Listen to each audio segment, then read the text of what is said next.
Today I'm joined by George Hopkins Kachimanga, a Malawian human rights advocate and programmer. I was recently connected to George by Victor Chikalogwe, our Black Gay Diaspora Podcast episode 2 guest. Wow, how time has moved forward.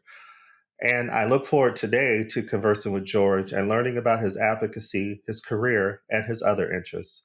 So without further ado, I will introduce you to George. Hey, George, and welcome. How are you? Thanks, Eric. I'm good. How are you? I'm pretty good. So you're in Malawi. Yeah, I'm in Malawi now. Okay. What city? Blantyre. Is that the capital or is that one of the major cities? And no, Blantyre is not the capital, but it's considered as the commercial capital of Malawi. The capital city is Lilongwe. Ah, yes, yes, yes. I do remember that. Yeah. Yeah, Yeah. sure. Okay. Now, is this your home city? Yeah, I've been in Blantyre for quite some time. I think since 2018. 2018. Before I Okay. used to be in Zomba City, so I moved to Blantyre in 2018. Ah, okay, okay. Before we get going on things, how's your day going so far? Well, so far so good. I think the weather is cool today. We're Yeah. hit by this cyclone Freddy that affected most of the countries, Mozambique, Malawi. But now it's calm. At least we can see the sun. So Okay. anyway, the day is good today. Yeah, And yeah. Malawi, I forgot to say, is in southern Africa. Yes. In Southern Africa, Yes. we're part of SADC. Yeah, Okay. Okay. yeah. So the weather is a lot better today. Okay. So when we initially were connected by Victor, if I'm understanding correctly, you were in South Africa? I was in Cape Town, yes, in South Africa, just for to have a breather, because I used to work with Nyasa Rainbow Alliance, which is a not-for-profit organization in the country, and co-founded the organization. But I resigned in January this year, so I just needed some break, just to gather myself, reset, or see a different environment. So yeah, so that's why I went to Cape Town in January after the resignation. Can you tell us a little bit about the organization? The organization, it was established way back in 2014. There was only one organization that was dealing with LGBTI people. That was Center for Development of People set up. It was also the time where the community was not visible, and then people would not believe, or different stakeholders would not believe by then that LGBTI people exist in the country. So at least Setup was did a good job in terms of the advocacy and stuff in the beginning, but still there were some gaps in the programming in regards to LGBTI people. For example, if you talk of the health aspect, access to preventive materials such as condoms, let's say lubricants, it was kind of difficult. Even the knowledge about them, you know, those days when people didn't know that lubricants exist. So there was a lot of work that was supposed to be done on the ground, and people, if they go to the hospital, they will not be treated because of their sexuality.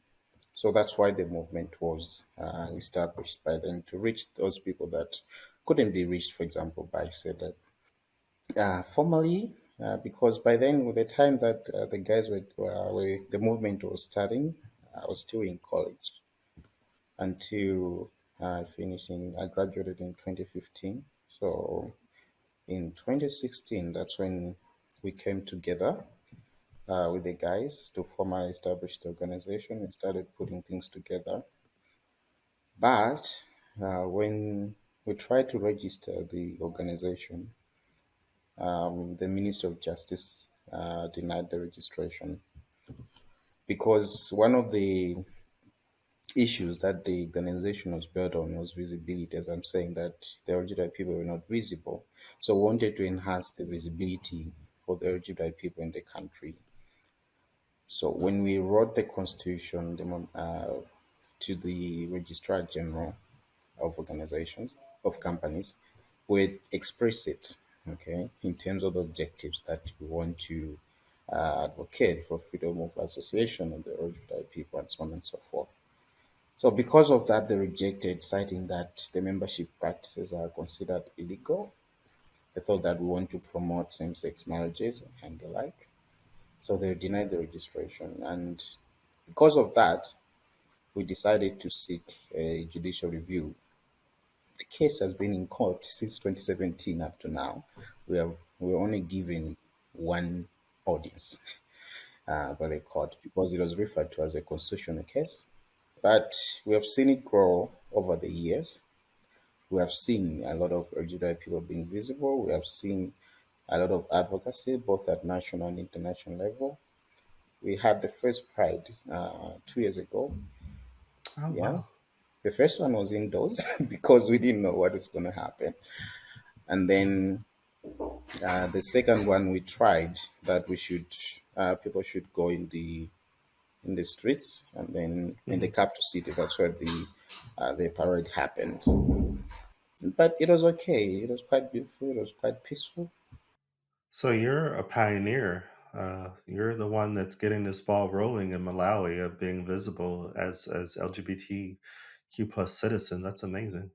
So did they give a reason when you said earlier that they didn't believe that this community existed in Malawi? What was their reason behind believing that?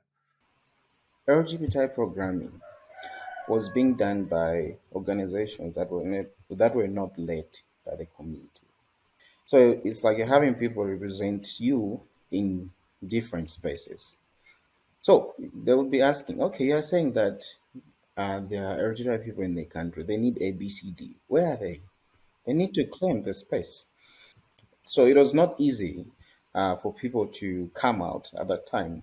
So we needed to claim that space, make sure that people are aware of LGBT issues, because there was and there still is a big knowledge gap on what constitutes the queer community in the country. It's interesting, condoms and lubricants, things that if you go to, say, in the States, or I've seen it in the United Kingdom, where that's out in the open, not for us, but for heterosexual couples. No, for here, you would see condoms maybe here and there. As I said, because of where we're coming from, the culture that we have, it was considered a taboo, that maybe you're trying to promote people to be having sex, to be doing ABCD. But condoms, I would see nowadays there's an improvement in terms of the condoms distribution or putting them in public toilets and stuff, at least now.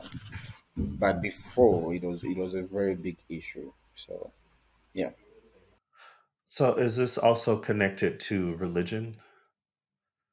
It's rooted in religion. It's rooted in our culture that we shouldn't be using such kind of things. Yeah, we have a lot of Christians in the country.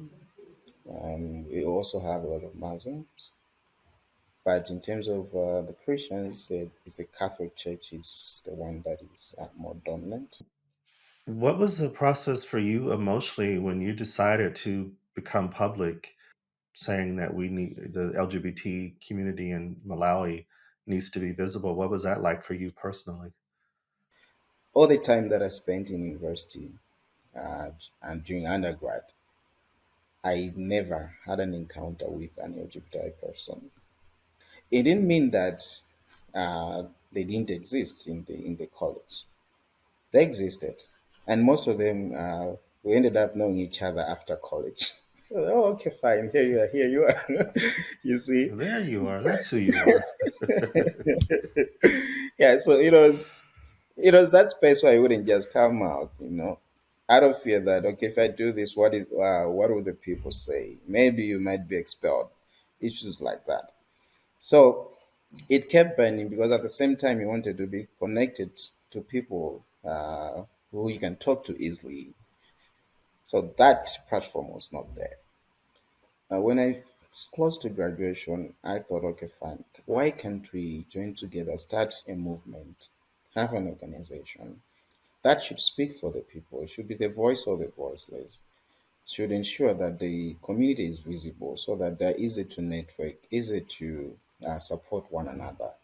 When I did that, I wouldn't just come out in the open as well without considering the family that we have, without considering the friends that we have. You need to prepare the people. Then I decided to tell my parents about it. More straight was my mother because we were the one who were that close than my dad because my dad was traveling a lot by then. I text my mother telling her about my um, sexuality and the partner that I was with, that we are still together by now. She didn't respond to the text for like 3 months, you know, and Wow, 3 months. 3 months, yeah. And then she never said a word, not even hi. I understood because it's something else that is coming from her son. I thought it would be easier because she, or I should say they, the parents, had friends with the community, some community members. They would go out, chill and stuff. But then it's their son telling them that, okay, fine, I'm part of the community, I'm gay. So it took forever until my dad came. She ended up telling my dad about it. And I remember that time, it was around Christmas. They called us together with my partner to join them for Christmas. So we went there. We were like, oh yeah, we're just going for Christmas. Then the next thing they asked, my dad is asking me, like, okay, my mom told me that you're gay. Are you trying to be the one who wants to fulfill the prophecy? Because my dad is that religious. He's an Adventist, Seventh-day Adventist. Then at the end of the day, it's like, I don't care what choice you have made. If it's about money, just leave it. You can come home and stay. We don't mind. But don't do this because of the money. Because that's a perception that people have. I don't know why. you Oh, know? oh, that thing of we have all this disposable income. Exactly. Okay. That thing. And then it was like, before you go, we will pass through some prophet where my mom used to go. He didn't believe in prophets, but my mom used to go there. So we'll pass by there because she'll be going there. We're going to drop her, and you're going to come out of the car together with your partner so that they should pray for you. That is option one. Option two, if you don't get out of the car, I'll just drop you at the bus station. Off you go. But the moment you do that, that means you are no longer my son. We went to drop my mom and we didn't get out of the car. So the next thing my dad was saying was like, you didn't get out of the car, that means you're no longer my son. You can go. We didn't talk for quite a long time, almost a year or so. So we thought that was the end of it, but that was just the beginning, you know. So basically, I was kind of disowned 3, 4 times. But at the end of the day, they came around. Now we're cool, we're okay, we chill, they come, we also visit their house. Everything is okay. Yeah. So that's how it was by then. I think we need more of these stories out in the open for Black citizens because, I know I hear, I've heard they say Black people are more homophobic. I don't agree with that because I've met plenty of non Black people who have the very same story. So I don't know why that narrative is pushed out there. The way that your parents came around, that's just great to hear.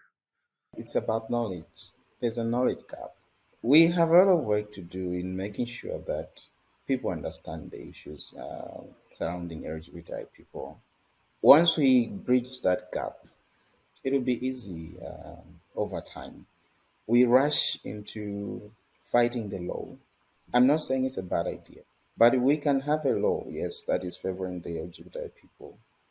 But if the people are not prepared to have or to accept or to understand the issues around the LGBTI people, then we haven't done anything. We still have a lot of cases around. If you're in Europe, if you're in North America, if you're in Africa, there's still that thing to what you said. It's the social aspect of it, the education, as you mentioned. What you said earlier that this is not just about us. I know for myself, it was a few years after I came out that it hit me like, oh, my family has to come out too in a way because whenever someone says, "Oh, how's Eric doing in California?" Oh, Mm. is he married? And why isn't he married? Absolutely. Yeah, yeah. It's always about marriage. Hmm. So, with your educational background, what did you study and which university did you go to? I went to Chancellor College. My major was computer science, and my minor was mathematics. Immediately after my graduation, I started lecturing, and I think after 6 months, I was appointed as the head of ICT department at the Wow. college. Yeah, and the following year, I was appointed as the director of programs. They even knew about my sexuality, but they were so supportive and didn't even do anything about it. I left the college work, the academic world, yeah, in 2018. By then, I was still in Zomba, but I was commuting, working mostly from home. And then in 2018, that's when we saw that at least the organization is at a point where I can leave the other work and fully concentrate on the organization. I'm studying now business administration, master's of business administration. I'll be graduating this August. Doing the original work, you're also in the management position. You're managing an organization, so I needed at least some background to, professionally run the institution. So, what was life like for you as a young child? Who were you growing up? As a young child, I grew up mostly with my parents, except at some point when my dad lost his job. The family was exposed to a lot of trauma as well. So he decided he didn't want us to go through that again. So he literally quit. We were separated now. It's like I was staying with my brothers, a brother to my mom for like a year or two, and my sister was staying with my auntie from my dad's side. The parents were just staying together until 2006 when now things started to stabilize. But after my finishing my secondary level, I was like, no, I can't stay with parents anymore. So I decided to be staying alone. So I left my parents' house when I was around 16 years old. Went to some district, we call it Dedza, with my friends that were together at Sunday school. We started a small organization. It's still there. In remote areas, you have a lot of dropouts, especially the youth. So we wanted to be helping those dropouts to get back to school, especially those ones that were dropping out because of financial reasons. So we opened a secondary school to assist school dropouts, especially from the remote areas. So I've been staying alone since secondary school. And you started this organization when you were 16? Yes. Wow. Okay. Mm. Impressive.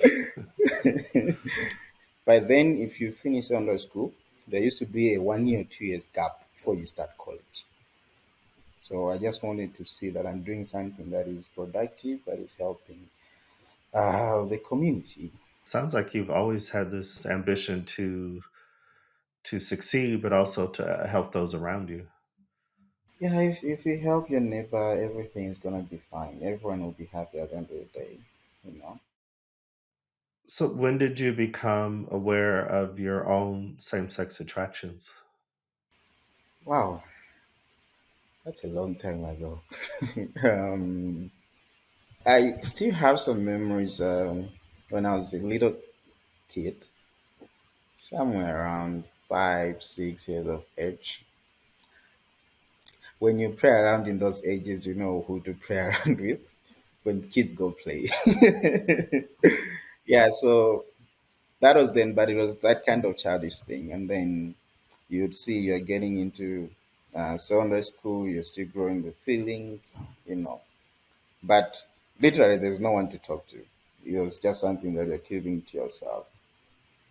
I think the only time I started talking about it was when I was in college in third year, when Facebook came in. That time now, you see that people are there using their fake accounts, you're talking. So you'd be like, oh, so there are people around. What was the process for you in realizing that, and then where you got to a place of acceptance of that's part of who you are?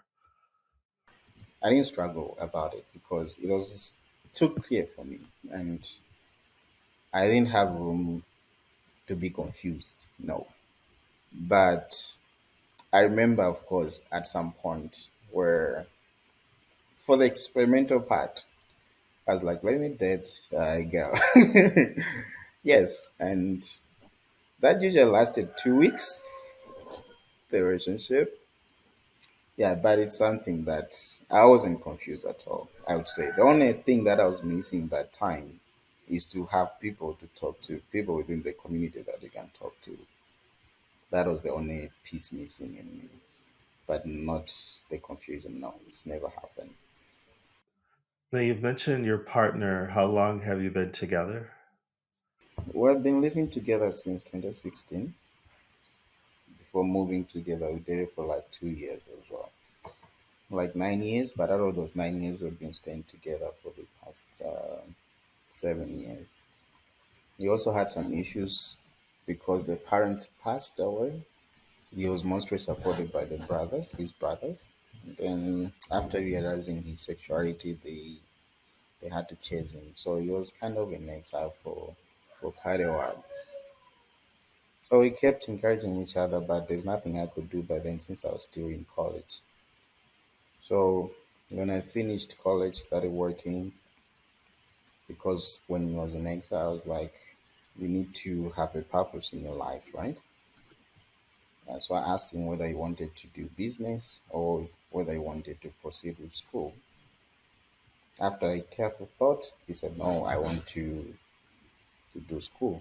I was like, okay, cool. If it means that you want to do school, that means you need to stay here. We need to stay together. It's also easier for you to get into the course.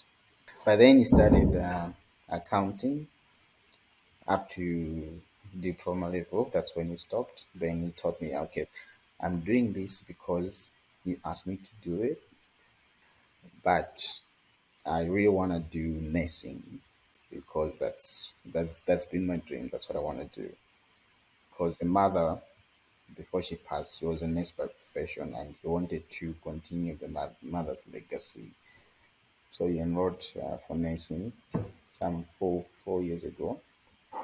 He just graduated this year. Oh, so you're both two enterprising people. Yeah, we just had to. But yeah, that also gives me to why I'm deciding to start this foundation.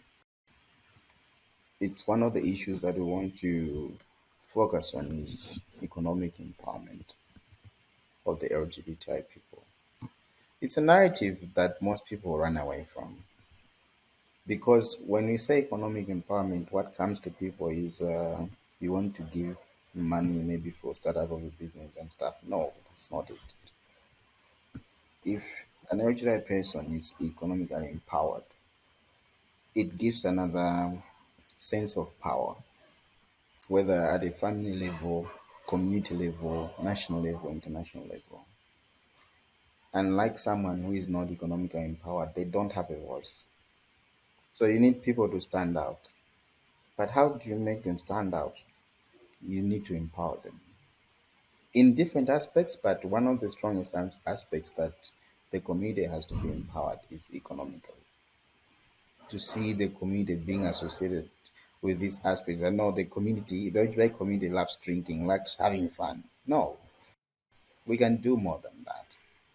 We can be fabulous and we can also support ourselves. Most of the people in the LGBT spectrum are smart. What is needed is the support. We have to become observers early on because there's a part of us that Mhm. is always aware, like, I think I'm a little different than everyone else around me. So I need to study everything. Yeah, hmm, Yeah. Yeah. quite true. So yeah. So you mentioned being in Cape Town to kind of, get away. It sounds like and recharge. Is traveling something that you enjoy doing? if you travel, you're going to learn a lot of things that you might do better. It also gives you that environment, which is very good to relax at, I would say. But mostly I do travel to learn, mostly. I'll give you an example. When we went to Cape Town this time around, we participated in the Cape Town Pride. The way the Pride is being conducted, you look back the way we conducted it in the country, it's not even a quarter of what you did. So it also becomes a learning ground for you on how you can improve in your programming, on how you can improve in a lot of issues. So traveling to me, I think it's very essential.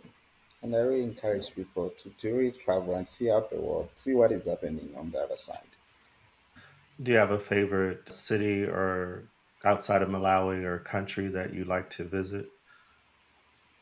I would say mostly I'm in Cape Town. I find it quite nice. There is diversity as well. In as much as others would say that no, this is a racist country, but still, that diversity is very important to me.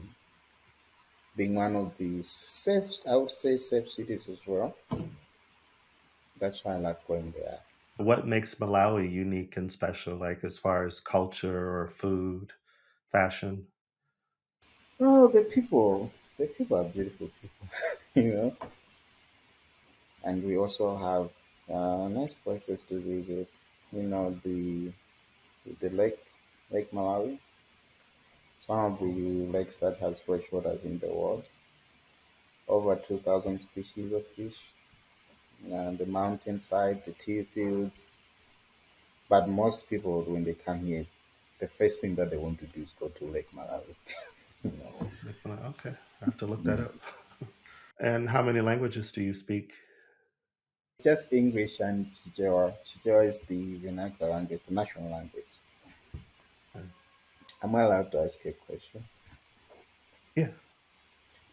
We tend to forget that we're going to grow old, and there are a lot of countries that are focusing on the aging group, the original people that are aging. They kind of feel like they're left out in the space. There's nothing that we're doing to them, which also talks about the mental issues and so on and so forth. How is your experience around that field? I mean, I'm older than you are in an age group where I should be thinking about that more. But that's a great thing to bring up. And you've given me an idea to reach out more to people who are older, who are elderly, because as you said, and Mhm. especially with gay men, I'll say, because we are so heavily focused on the visual in pop culture that, yeah, I like that. That's, thank you for that Mhm. because that's the gift of life is getting older. And we do need to see those examples. I can say for myself that when I want to watch a movie, most movies, gay movies, there's a lack of black people. We know that. But as far as age, there's very few that are profiling couples in particular over the age of 30, 35. We still are living, we still are pursuing our goals, our ambitions. So Yes. we do need to see that. So yeah, thank you for that. I need to do that more. I was just checking. Yeah, no, because you're absolutely right. Yeah. So yeah, yeah. That's I think one of the areas that we're kind of lacking. We do need to hear those voices. They hold the history. I know for myself what I knew at 25, 30, 35. I didn't know that much. Not as much as I assumed I did at that age. The gift of Hmm. getting older is if you're open to it, you can still learn and you can still grow. And Yeah. that population definitely has a lot of knowledge and a lot of wisdom and a lot of history. Of course, you still look 20, so don't worry about it. Oh, thank you. Now I'm embarrassed. But thank Sure. you.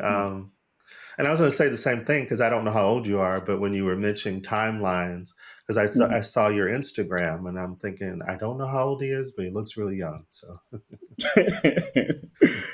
Not that old, not that young. that's a good answer. Yeah. When people ask me, I say, pick a number and I'll let you know if it's right or wrong. That's a good way to go around it. Yeah. Sure, sure. Yeah. Hmm. All right. All right. Okay. Say, I don't lie and I don't volunteer.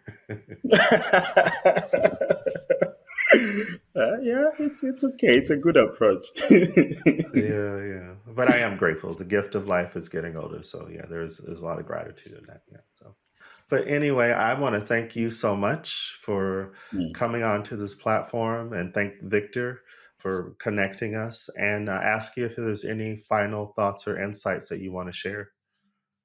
I would like to thank you for giving the space. I think this is quite good. Honestly, it's my first time having this one-on-one interview around the stories and stuff. I wasn't expecting it, so when Victor mentioned it, I was so excited. I was like, "Yeah, we need such kind of things to be happening. We need to get the stories out there. You never know; it's gonna help someone else at some point, you know."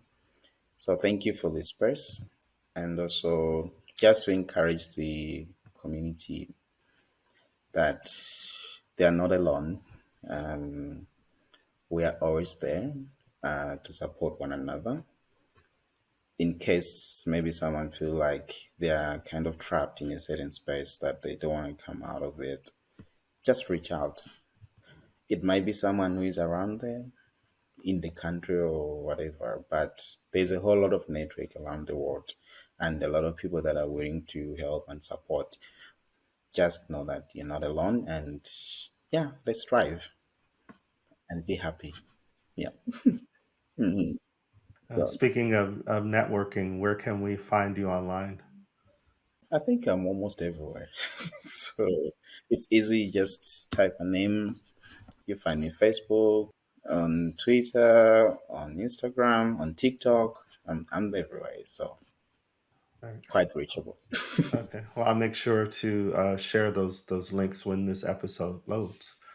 Mhm. Again, thank you, and I will let you get to your afternoon. Thank you for spending time with us.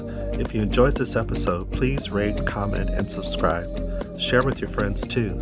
You can also follow us on Instagram at Our Black Gay Diaspora and on Twitter at BLK Gay Diaspora. Until next time.